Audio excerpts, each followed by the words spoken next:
You're listening to the Call Kent podcast, where Kent C. Dodds answers questions and gives insights to software engineers like you.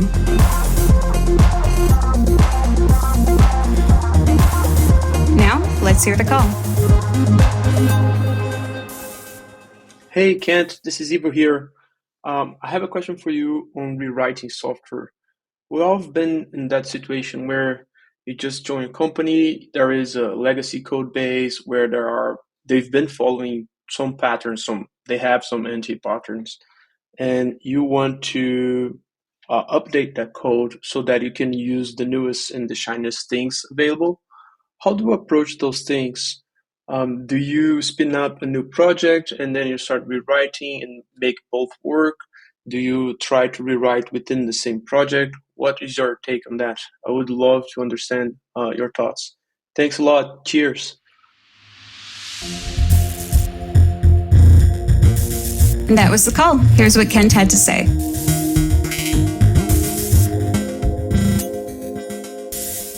Hey, Ivo, thank you for the question. I have actually done this at scale. When I was at PayPal, we had the PayPal.me product that was like a hobby project from one of the engineers years ago. And they decided that they shipped it and it was doing well.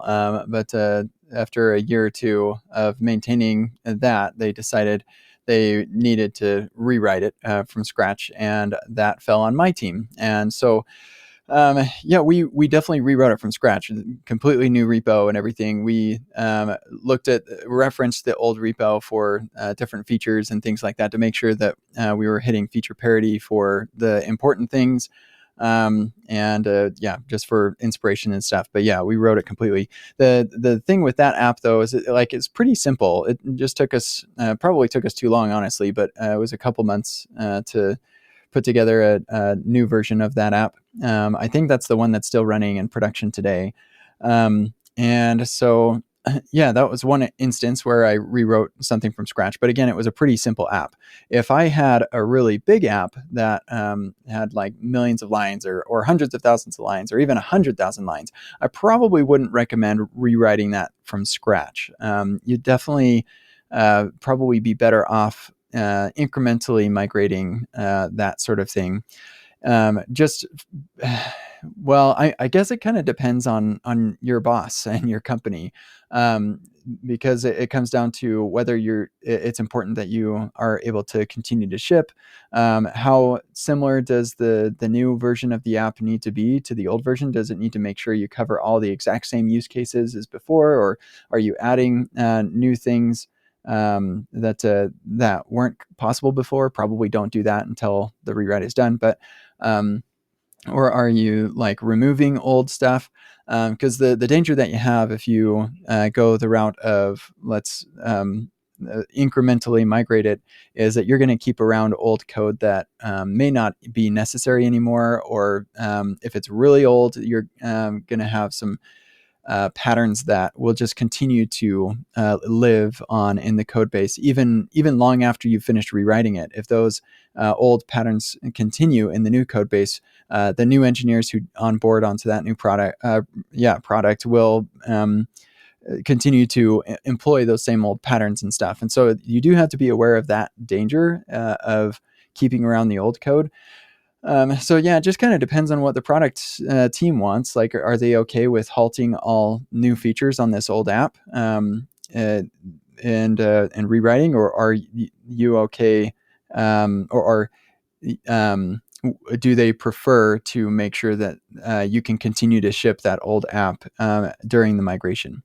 If they're okay with pausing all features on that, then doing a complete rewrite from scratch in a completely separate environment is probably the way to go. Certainly the easiest way to approach it from a organization standpoint, because you don't have to worry about like keeping existing wiring together. So it's going to take a long time though, for sure, if it's a sizable application and it's very important. One thing that would be really helpful is if you had, I'm assuming this is a web app because that's what lots of us are doing these days. But assuming it is a web app, then I would recommend writing some playwright tests or some end-to-end tests that run against the old app, and then executing those against the new app, and just make sure that you cover all of the most important use cases that are a part of the old app. And then you can feel a lot more comfortable shipping the new app once it's done. So yeah, I wouldn't say that there's like a don't go there with a rewrite thing. I wouldn't say there's a don't go there with a incremental migration thing either. It really just kind of depends on whether the team is okay halting all development of the old stuff. And I kind of feel like there was something else I was going to say about this. But yeah, it's going to take a long time. Just keep that in mind. And you definitely can, if you do decide to do like brand new repo and everything, then you can absolutely like copy paste old stuff over and everything. That's totally legit too. Just be aware as you're doing that you're not copying old patterns and things like that, that you're really considering things like being able to rewrite software is a blessing and a curse, but the big part of the blessing is that you have way more context into the requirements of the app than they did at the time the code was written, because they wrote the code and then 2 months later we found out this new constraint or this new requirement, and so now we have to retrofit what we wrote before to fit that. But if you are writing it today and you understand the constraints, then you can create a much better solution. And so, there's definitely a nice benefit to rewriting from scratch with today's technologies and knowledge. So good luck. Have a good time with that. This has been the Call Kent podcast. Learn more about Kent at kentcdodds.com and get your own questions answered at kentcdodds.com/calls.